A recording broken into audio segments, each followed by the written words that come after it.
I would like to introduce the new kid on the block. This is Francine Fancy Pants. She thinks she's a parakeet. Oh, what you biting me for? Are you hungry? Are you hungry, huh? I don't know how old she is. And I will put her breed in the description. She got green eyes. Hello, Francine. Good morning, little one. What are you doing, huh? She loves to be carried, not carried. She loves to ride on you. She doesn't like to be held and confined. And you can't see those fancy pants that she's got on. Hey, you.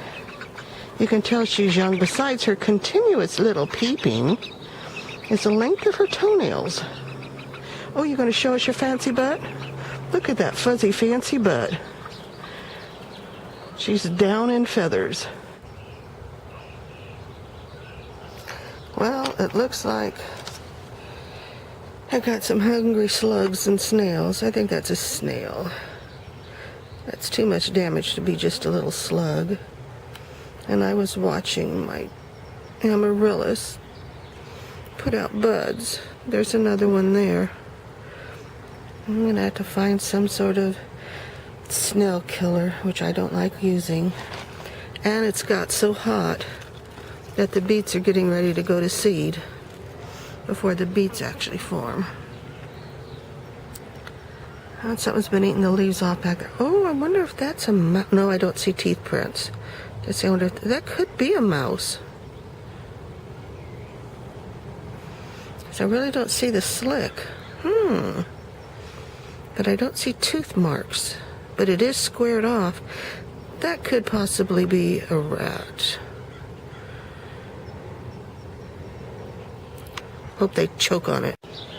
It looks like it's time to van dry some chives. These were store-bought onions that I left the bottom inch, stuck them in the pumpkin jack-o'-lantern.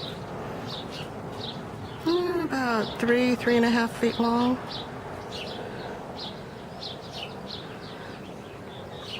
Time to go chop them up and throw them in the van. There's the mirror, there's the eggs. Yep, gonna have to do it this way. Here's where I had the rhubarb, and there was no trace of it underground. So I planted Jerusalem artichokes in here twice.